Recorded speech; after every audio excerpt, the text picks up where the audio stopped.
This is the Intuitive Leadership Mastery Podcast. What would it take for you to double your profits and half your stress with your intuition? Learn how with your host, Michael Light.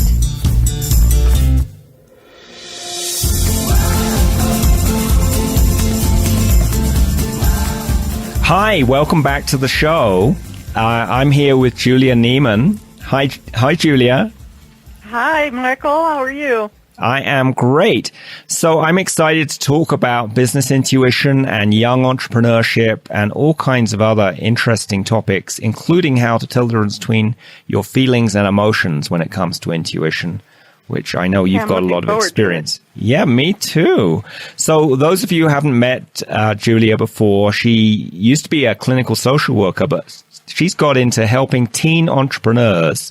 And she's the author of a couple of books, 31 Powerful Lessons for Empowering Teens in Entrepreneurship, and also Picking from the Passion Tree, which helps you decide what of the many things you might do would be good to do. And she works with entrepreneurs around the world. So very exciting. So, Julia, tell me, you said when we talked earlier, you said you've used your intuition a lot in your business. Can you tell us a bit about that? Well, I do. I kind of channel things. Like I just sit and quiet myself and listen, and then answers come to me. So whatever I need to know comes to me that way.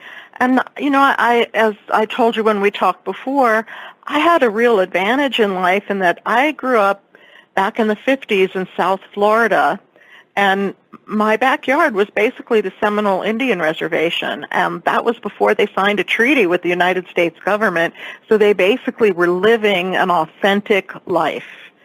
And I spent a lot of time with them in their village and learning from them and learning spirituality and how to, what they call, listen to the spirits. And basically what that was is tuning in and listening to your intuition. You know, what is your heart telling you? And what is your higher self, being connected to your higher self, and then channeling that. So that's how I got into it. And I do that now. I try to teach my kids to do that. And you know what I found is that young people are really hungry for that kind of connection with themselves.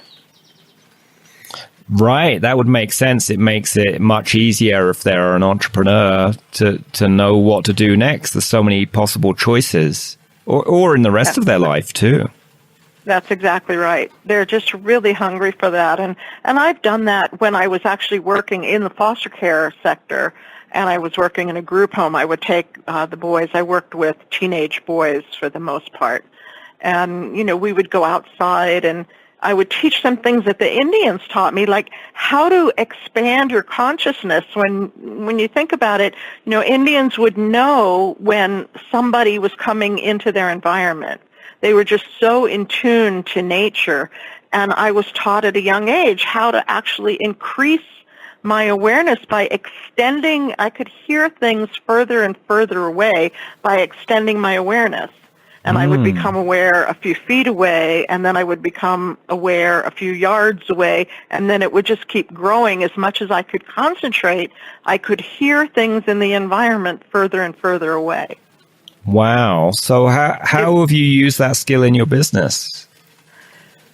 Well, it's just learning to expand your consciousness. So like if you're sitting in a room with a client, and being able to expand your consciousness further than the conversation that you're having, and it brings in kind of in an intuitive way, knowing what they're thinking, knowing what they're going to say next, knowing what direction they're going, and then channeling answers for them that are what they're looking for or really appropriate to what they're saying on a deeper level. So that lets you be more engaged with them. It makes it easier to connect. If you were enrolling them in a program, it makes it easier to sell the program. Absolutely. Wow. Absolutely. And being able to be in tune to their emotions and their feelings in a way that you couldn't otherwise. So it gave me the ability to open up and reach deeper levels of myself in order to relate to them on a deeper level. That sounds a really useful skill to teach young entrepreneurs, because so many young people are tied up on their cell phone or, online. And it's hard to hear that information if you're always, connected electronically.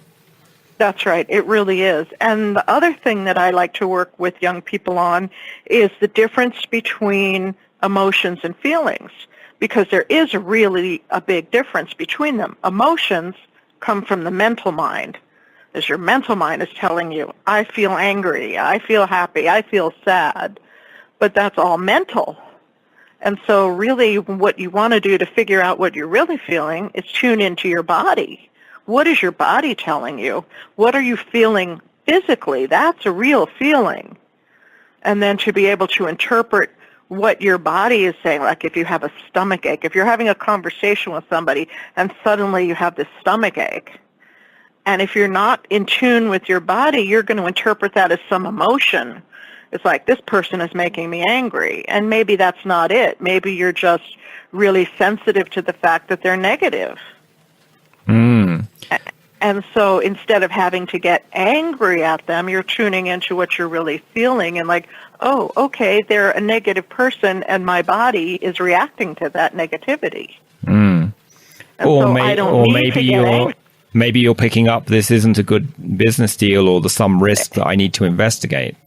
No, that's exactly right, and that's where I was going with that. So your body is telling you you have this feeling and they're a negative person, and then it's like, oh, if I'm feeling this way about them, maybe I don't want to be connected to them at all.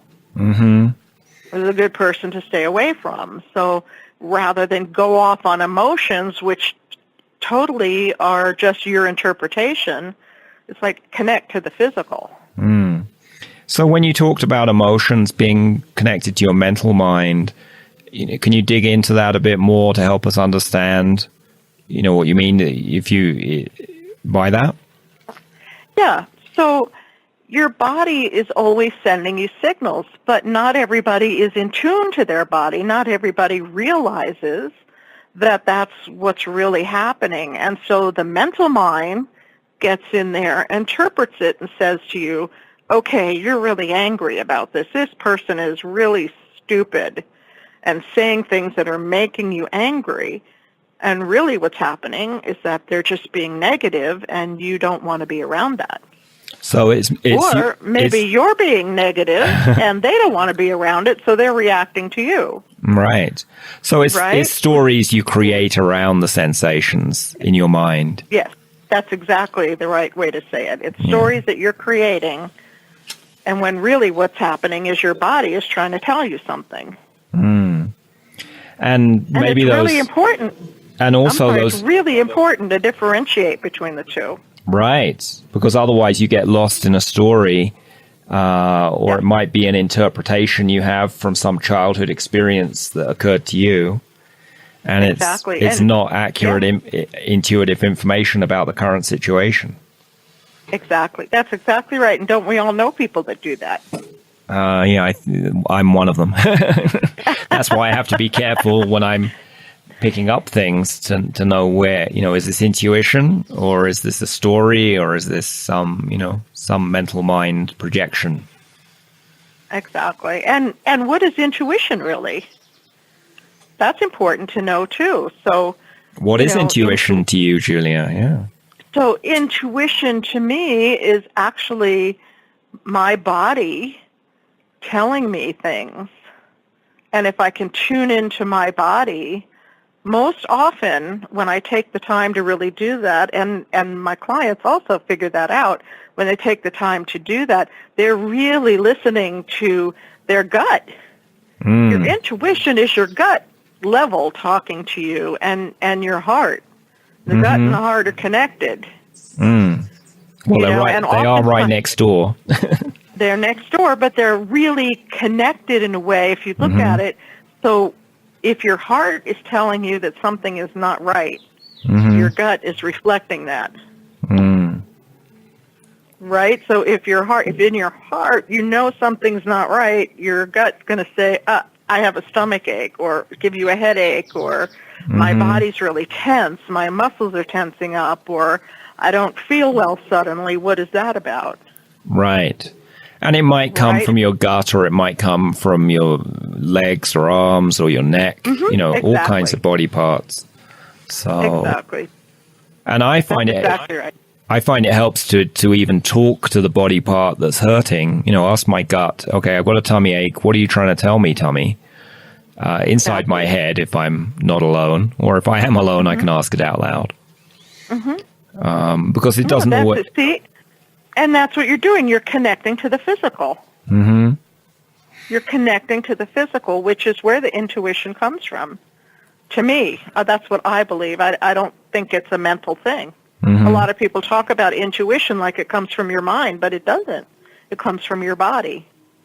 I think it comes to different people in different ways. For so many, I think the body doesn't lie. So if you are able to hear messages from your body, that is a great way, to hear your intuition. But some people hear voices or they see signs in nature. So there's many different ways for intuition to come to us if we're open to it. Oh, no, you're right about that. I remember I once took a job because the number 3 was really important to me, and at the time irises, the bearded irises had a great significance in my life. And so I once took a job because I went into the waiting room, and there was a picture that was in 3 sections of bearded irises.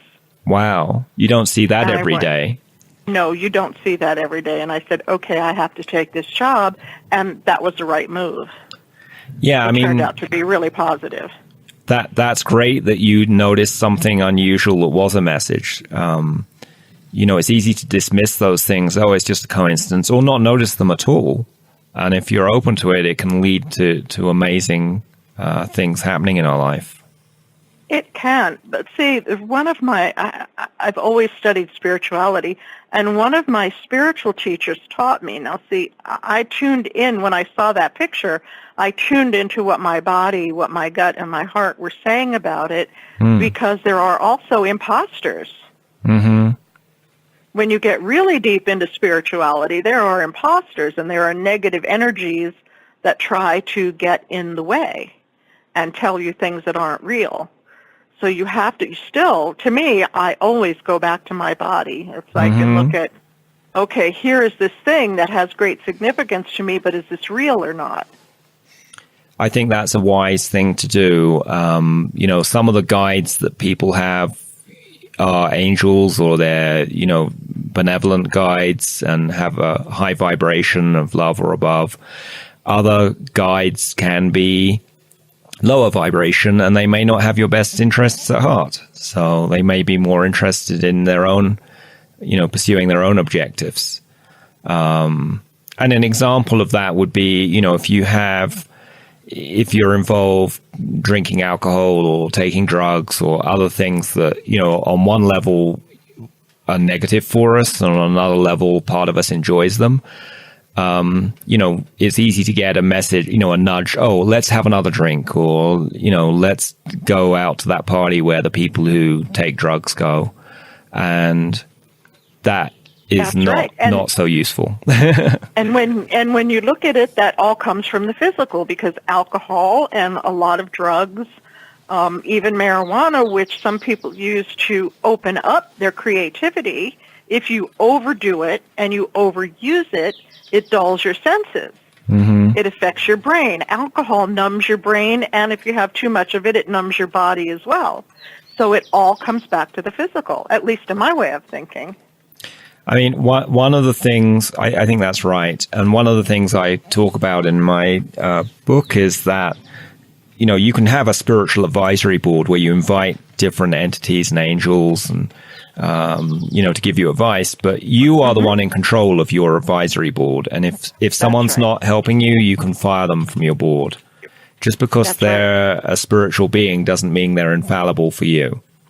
That's right. You're exactly right about that. Yeah.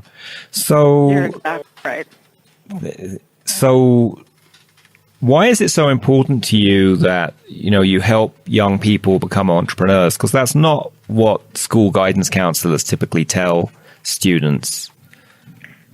See, don't open that can of worms. You'll get me on my soapbox because I think school. No, I'm going to answer your question. Yeah, go for it. To me, school really is still training kids to prepare for jobs. Mm-hmm. And jobs are unrealistic. That's an unrealistic approach these days because jobs are going away. I mean, even Walmart is going to start using robots. They have a patent to develop robots to run their stores. They're not going to be hiring people. And I believe that we are seeing a full circle back to when this country was started, how it was founded by entrepreneurs. And we had, the people that owned the grocery store. We had the mine owners that hired miners. We had the horseshoers. We had the blacksmiths. We had people that owned the boarding houses. Everything that was done by an entrepreneur, and they either paid each other or they exchanged services. So, but in some way, we were an entrepreneurial society, and we are coming back to that full circle. And when you look at, some of our kids, when I was a clinical social worker, I worked with foster youth who had some very serious mental health issues. They had bipolar. They had depression. There were days at a time they couldn't get out of bed. Well, they could get a job. They weren't stupid kids, but they couldn't maintain those jobs. And so when you look at people like that, and that's true for a lot of adults too. We have all these servicemen coming back from Iraq and Afghanistan with PTSD, and they can get a job, but they can't maintain it. And there are days at a time where they can't function in society. So for people like that, if we didn't encourage them to start their own businesses and somehow create an income for themselves, then they would be dependent on a system for their whole life. Well, and that's demoralizing. Yeah, it is demoralizing. It's much more empowering that someone creates their own enterprise and learns how to do that. That's exactly right. And I have the perfect story. Yeah. This was a real experience that I had. This is what put me on this path to begin with, was this client who had bipolar. He suffered depression. He had some other mental health issues. This kid, when he was a young child, was badly abused by family members. He was not only physically abused, but sexually abused by his mother and his grandmother. I mean, by the women in your life that you were supposed to trust. So he had some serious things going on, and then he became a drug addict. So he wanted to be, his dream was to be a professional skateboarder, and he carried his skateboard. I think he slept with that skateboard under his pillow. I mean, he was so attached to that skateboard. Mm-hmm. But because of all these issues, he was very uncoordinated. He was high most of the time on whatever drug he was taking, and he fell down a lot, and he broke an arm, and, he just was not coordinated. This kid was not ever going to be a professional skateboarder. But I didn't want to quash his dream because that's the only thing he really had. And so I when he lost his job, he had a job at McDonald's, and he got in a fight with the manager, and he got fired, and he came home, and first he tells me he quit his job, but really he got fired. And I just realized that was like the pivotal moment in my life when I realized if I can't help this kid do something for himself, he's going to be on the system his entire life. And what did that mean for him? It meant connecting him with mental health program to do some kind of rehabilitation and get him a job that would be just a basic, what do they call that, low-paying job for the rest of his life. And that wasn't okay with me because this was a really bright, creative kid. He just had these issues. So I sat him down and, we looked at what skills he had, and it turned out he could draw. I never knew he was an artist. And he brought me some of his drawings, and I said to him, well, what if you did drawings that you could customize skateboards with, like they do for surfboards? And he really liked that idea. He came back the next day with 12 drawings. I mean, that's how motivated he was, 12 new drawings overnight. And he said, okay, who do I sell them to? And I'm like, okay, who manufactured your skateboard? We turned the skateboard over, and we contacted those people, and this was the days before you could email things to people. So the guy said, well, fax me some drawings. I'll look at them. And we faxed the 12 drawings, and the next day he got an order for 4 of the drawings. Wow. We didn't even know what to charge for them. I mean, we didn't think about any of this. I had no idea this was going to work. And he wanted 4 of the drawings. So we just kind of fixed a price to it, and I explained to the guy what I was doing, and he helped me come up with a fair price, and he bought 4 of the drawings. And then 2 weeks later, this young man comes to me, and he goes, I had a dream that I was designing silk screen for T-shirts and things that had to do with skateboarding, and I worked with his social worker. We got him some used silk screening equipment, and he started making designs, and within a couple of weeks, his stuff was hanging in the local sporting goods store. Mm. And he was 18 at the time, and he's now 32, and he's still doing this.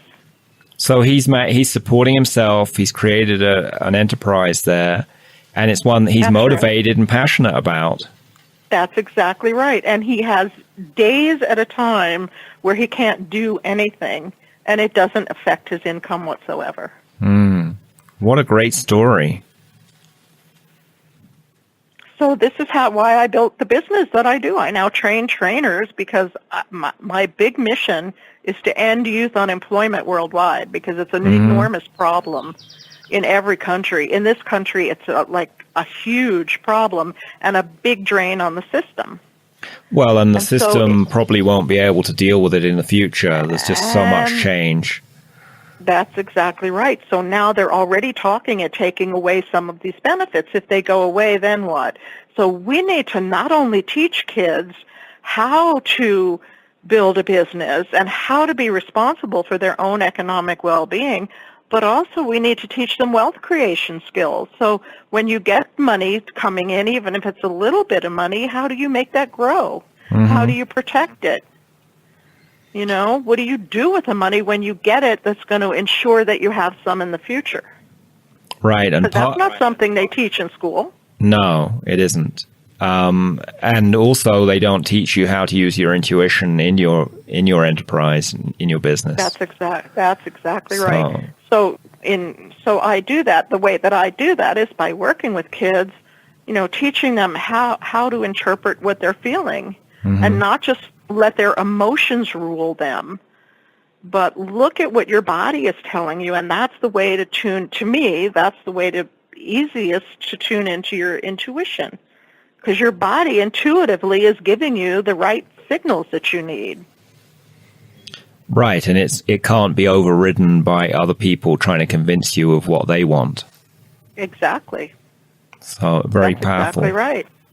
This reminds me, I have some friends in the unschooling movement where it's not just homeschooling, it's the child directs their own education. So if they're interested in drawing things to make T-shirts designs, that's what they study. Exactly.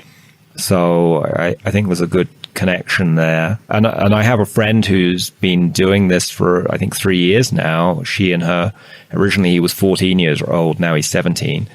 And he has his own businesses as they travel around. And he's motivated to learn stuff because it's useful to him. That's amazing. That's amazing.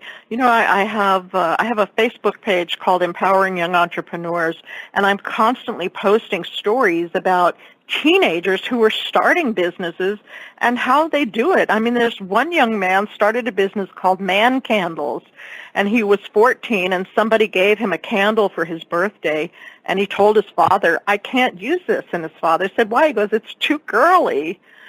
So his dad says, "Well, what could we do about that? Would you like to light a candle?" And he goes, "Yeah." And they came up with putting candles in tin cans, like you would get soup in soup cans and things like that make it more masculine.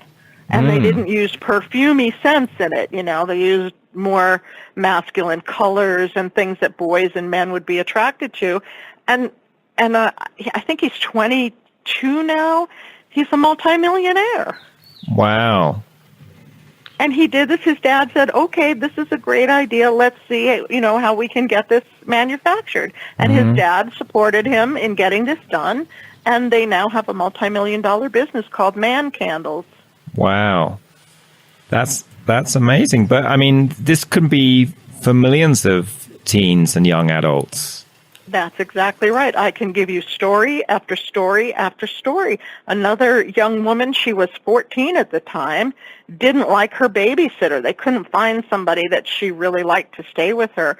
She started her own business at 14 years old. It's a nanny service. I don't remember the exact name of it, but it's a nanny service. And she interviewed all the nannies. And she came up with the criteria and then had to start hiring people because it caught on. And then by the time she was 16, her revenue was $500,000 a year. And she had to hire somebody to manage the business for her. So many things here that, are an opportunity for young people and so much more empowering than getting stuck in a dead end job. That probably would end anyway. I was mentioning earlier that book, The End of Jobs by Taylor Pearson. And, he talks about how the importance of entrepreneurship and how jobs really are. Traditional jobs are more risky because they can just end, That's right. Like those people working at Walmart whose jobs might go away, or the people working at the Amazon warehouse where they're bringing in robots. That's right. And drones. We're not even going to need delivery people anymore because they're going to deliver using drones. Right, using drones or using self-pad, computer-controlled vehicles is the other route that's going. Self-driving vehicles, yep. Yeah, a lot of the jobs in, with taxis or, driving trucks across the country, those just won't exist in 5 or 10 years. That's exactly right. And I know they're looking at using robots in fast food restaurants. I have seen some videos of that. It's quite amazing. It's amazing, and it's kind of scary when you look at it, It's very scary. So we need to teach kids the mindset, and to me, intuition is part of a mindset. They need to learn how to tune in, and entrepreneurs have a certain mindset that's different from an employee. Mm-hmm. And that's not something that, some people have that intuitively. They just know that they need to develop that mindset, and they do. And others don't, but it can be learned. Well, and for me, I think helping young people do this is great. There's also plenty of older people who are entrepreneurs who could benefit by improving their intuition. That's exactly right. I agree with you on that 100%. And everybody can do it. That's the thing. Some people are inherently intuitive, but it's a skill that can be learned. It is. Just like you learned it when you were younger with those Indians in Florida. That's right. Because we all have it. Intuition is part of the human experience. It's just that some of us have never learned to tune into it. And that's true, and some of us have been taught to tune it out. There you go. That's exactly right. That's exactly right. And if it weren't for my experience with the Indians, I would not have connected with my intuition. I wouldn't be who I am today because my mother she used to say to me, "Oh, you have such a big imagination," like that was a bad thing. But how do we get creative ideas for our businesses if we don't use our imagination? That's exactly right. Or tune into your intuition. Mm-hmm. What is your body telling you? You would be, what are you passionate about? Mm-hmm. And you have to tune in to what you're feeling to get passion, because sometimes it's just a mind thing. It's like, oh, I love to do this, but do you really? Is it something you really love to do? Is your body like saying, getting excited, and are you feeling that energy spark through you? Or is it just your mind telling you, oh yeah, I'm really passionate about this? Yeah, because so many people get into careers. I'm sure some attorneys are passionate about being an attorney, but there's also some who their parents told them this is a good career, go do it. That's exactly right. See, I grew up like that too, and I resisted because I've always been more of a creative mind. I would write. I love to write. I really wanted to be a writer, but my whole life I grew up with people telling me, oh, you have to have a job. You have to have a job. You need a job. And so for the longest time, most of my life, I had a job. And now that I'm retired and I'm a senior, I went, you know what? My whole life, I didn't follow my own instincts. I didn't follow my own intuition and do what I needed to do for me to be happy and creative. And now I am doing what I'm passionate about. And I've never been happier. Just imagine if the whole world was filled with people who could follow their own intuition and know what they were passionate about and be empowered to create things themselves instead of depending on a job or a government handout. That's right. And wouldn't that be an amazing world to live in? It would. I'm imagining it now. Exactly. So that's what I'm trying to help create. I say, I have this question I use, what would it take? So what would it take to create that world? It would take creating a network of young entrepreneurs worldwide who every day could check in with each other, could be connected, could do peer-to-peer mentoring, could encourage each other to keep going, to keep that energy up, and know that you're a part of something really big in the world. To me, that's what it would take. I think those are great answers you're getting there. And I think it's not that difficult to do. Mm-hmm. It just takes somebody with the mindset to do it, and I'm that person. And that's why I'm training other trainers, because I can only work with so many kids at one time. And if I can train trainers around the world, I'll reach that many more kids, and it'll happen that much faster.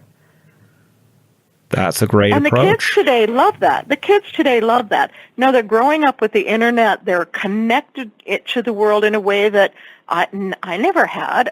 We had other things. I have other advantages that these kids don't have. These kids today are not really learning socialization skills. They have a hard time having a conversation with somebody unless they're pressing buttons.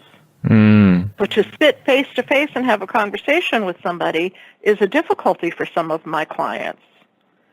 And so they're having to get used to that. You have to give customer service. You have to be able to talk to people. And here's where intuition really is important, because you have to be able to tune into your customers. You have to know what it is that they're looking for from you. What do they need? What will make them happy?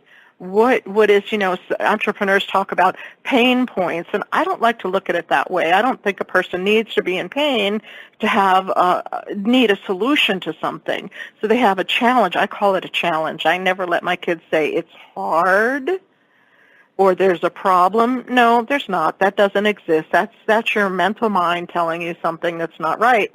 You have a challenge. And what do you need to do to solve this challenge, to get past this challenge? And so my kids have to say, oh, this is a real challenge, but I'm up for it. And then we start looking for solutions. It's great to take a positive approach to challenges instead of feeling stuck with a problem. I just had a conversation with one of my former clients. She's now 29 years old, and I'm still parenting her. But she is now in nursing school, which is something she's wanted ever since she was 16 years old. She wanted to be a nurse. And she had some major issues with learning, and it was such a challenge to get her through. And every time she'd start a conversation with me, she'd go, "This is so hard."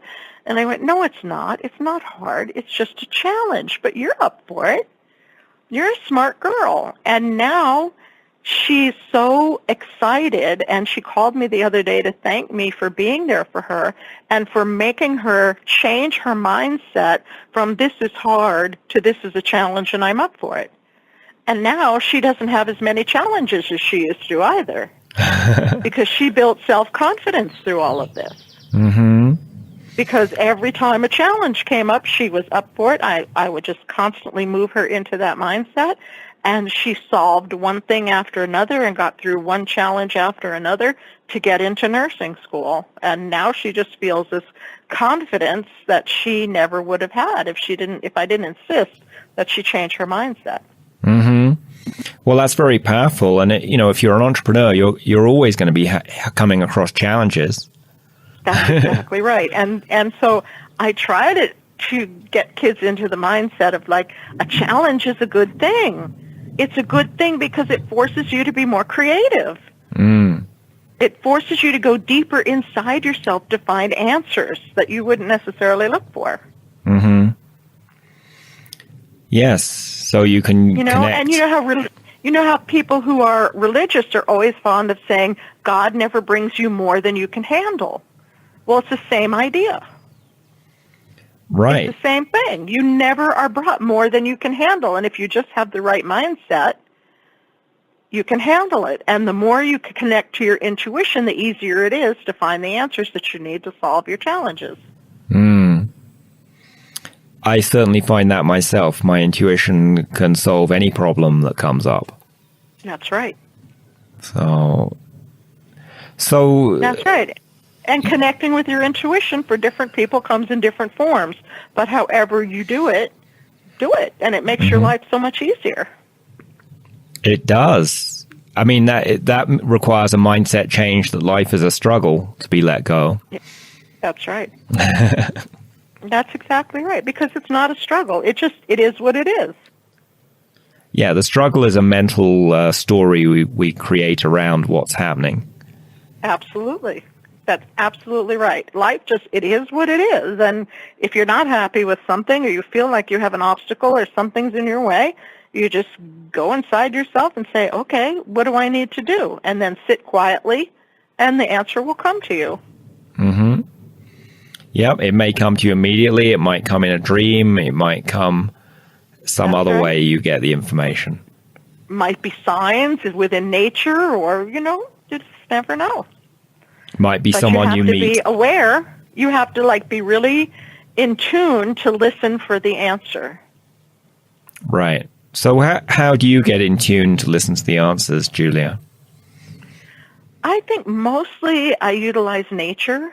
I live in a really beautiful environment, and I'll just go sit outside, and at night I have the owls hooting in my tree, and it's just so beautiful where I live. And I'll go to, a river or a creek or the ocean, and just open myself up to that feeling to be connected to something that's way bigger than me, and then the answers come to me that way.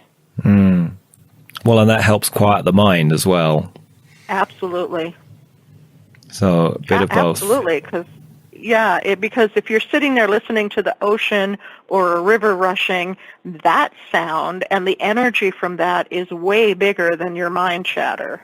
And it's needing to shut down the mind chatter. There's that monkey mind that's always just chattering and going 1,000,000 miles a minute. And to be able to shut that off and get past it, then the answers just flow to you. Mm-hmm. I mean, I think many of us have had the experience of, going on vacation to the sea or out into the mountains or wherever, and then being a lot more creative in work when we came back. So that's... Exactly.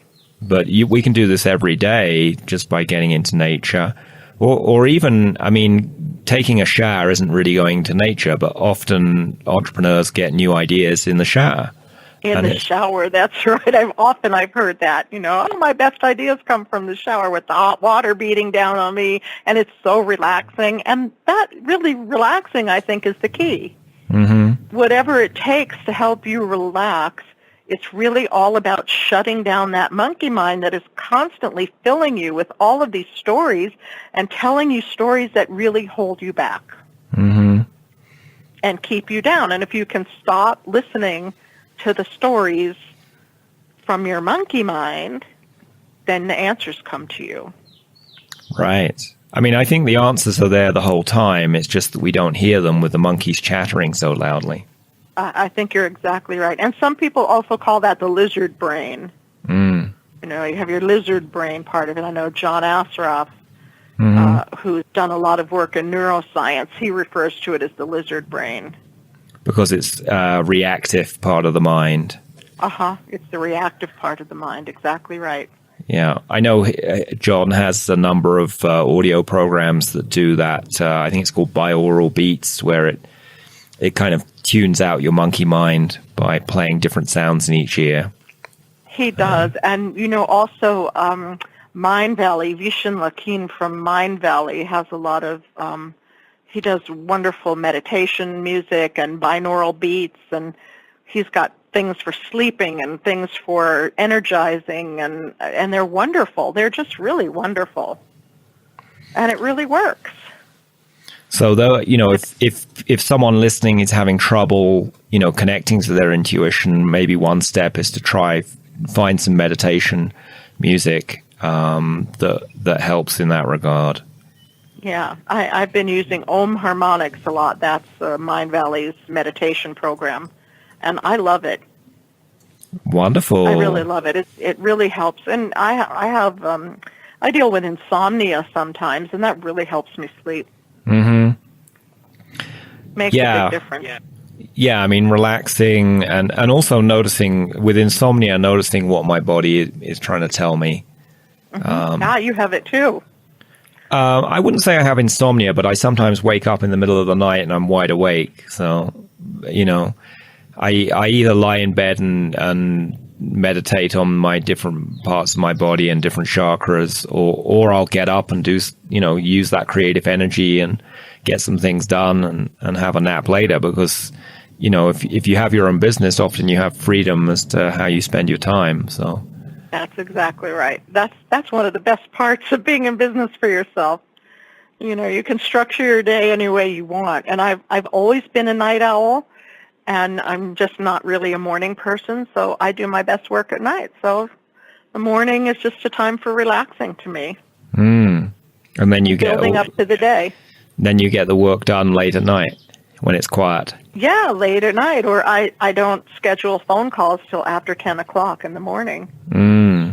I start my work day around 10, but I work late hours. And I have clients overseas, so I'm often on Skype like late at night. Mm-hmm.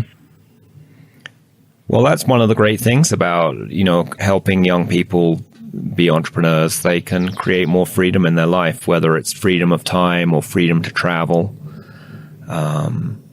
That's right. And the other thing that I really like to do is teach them about lifestyles, how to create a lifestyle that they really want, and the business that they're passionate about should support that lifestyle. Lifestyle design, I think, is what some people call that. Mm-hmm.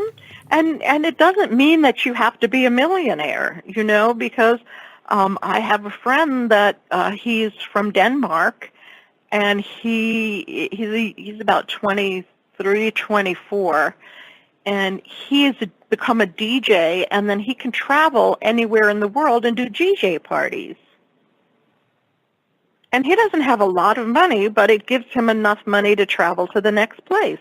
And that's what he wants to do. He wants to travel. That's his lifestyle. He has his backpack, and he travels light, and he takes the train, and he takes the bus, and he hitchhikes, and he's just having a glorious time with his life and able to earn money wherever he goes. Wow, that's many people would love to have that lifestyle. Mm-hmm. And it's possible to create it if you listen to your intuition and use your imagination and creativity. That's right. And so being abundant is not always about having a lot of money. Right. It might be having other things, a lot of time, a lot of friends, health, freedom. Exactly right. It's exactly right. There's nothing wrong with the life you want. There's nothing wrong with money either. So. Oh, absolutely not. And I think everybody should have it. I mean, money is essential. You have to eat. You have to buy food. You know, if you have a car, you have to put gas in the car to get places. No, money is important. I don't mean to downplay the importance of money, but money isn't everything. Money comes. My feeling is when you're doing what you're passionate about and serving others, when your passion is serving other people, the money comes. Mm-hmm. I think that's true, and I think it also helps to have the things you talked about earlier, understanding how to work with money and how to preserve wealth and how to invest your time and money to make more money. That's right, because that's not something that we teach kids in school, and so they don't learn it, and that is a big issue. And so I'm always excited to find new ways to introduce that to people. To my kids, you know, wealth creation And there are spiritual principles about money, too. Money is also a mindset. What's the mindset you see there? Well, I think your thoughts about money, like you said, money is important. So I grew up with a lot of limiting beliefs about money because part of my father's family had a lot of money. My mother grew up in extreme poverty. Wow. And so, there was a big clash there. There's like cognitive dissonance between the two. And so my mother always had this thing about my mother still. She's 88 now, and she hoards money. She just hoards it. And so she'll deny herself things that she wants or needs because she doesn't want to spend the money on it. And because she is a hoarder of money, she has a lot of money put away. Right, but she doesn't enjoy it. What's the point? What's the point? She's 88, so isn't it time to start spending some of this money? Like, no, she just, no. And so I grew up with all these limiting beliefs, like the arguments in my house. We never discussed money, but all the tension in my house was always over money. And so I saw how people with money acted toward people that didn't have money, and I just said, look, if that's what money does to you, I don't really want it. And when you say to money you don't really want it, well, it's not coming to you. Right. Why would it hang around? Exactly. So that's part of the mindset about money. I mean, you have to really embrace wanting money and have it for the right reasons. And I had a spiritual teacher that would say to me, money, you have to have a good reason to have money. What are you going to do with the money that benefits other people? If you have a really good reason for the money or a genuine need for the money will come to you. And he demonstrated that every day. I think appreciating it and feeling grateful for the money that comes into your life is part of the key. So that's definitely a way to do that. Wow. Well, this has been... I agree. And gratitude is one of the more important states of mind. Right. For money, in relationship to money. Well, being and in relation relation for everything you have. Gratitude is great for being grateful for the business we have and all our clients and the people we work with. That can be a meditation where you just think through all the things in your business that you feel grateful for. And maybe you include your own intuition in that list as well. Exactly. Because that would be perfect. That's one of the ways to grow your intuition, to have a gratitude practice for, here are all the things my intuition helped me with today. That's a great idea, because I do agree. I have a gratitude list. I have a friend that taught me, she does what she calls a 10-10 list. So every day she writes down 10 things that she's grateful for. She starts her day out like this: 10 things that she's grateful for, and then 10 things that she would like to have in her life. I love that. And then, of course, the 10-10 exercise, she does it every single day, and it works for her. So I've adopted it rather, and I have to say, it's really changed my life. Well, I can see how it would, because it fills you with more gratitude, and it also gives you clear focus about what you want to create. So and when I send an email, I've changed my signature to read "in gratitude." Oh, instead of "sincerely yours," it says "in gratitude, Julia." In gratitude. I love that. That's right. Wow. Well, this has been an amazing conversation, Julia. You've just shared so many interesting things about entrepreneurship and intuition.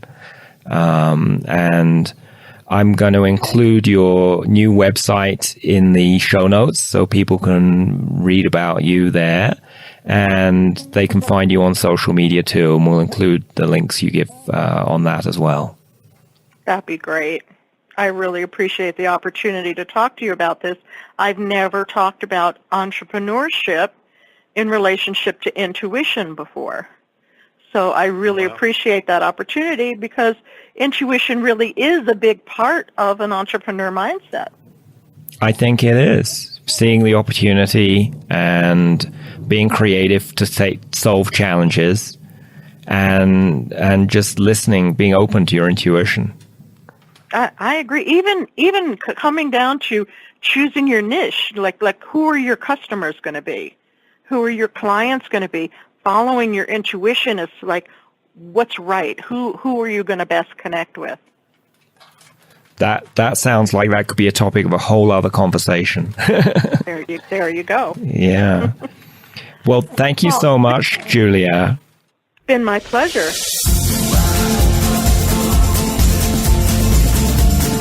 Get strategies and show notes at intuitiveleadershipmastery.com. What would it take to see you here next time on the Intuitive Leadership Mastery Podcast?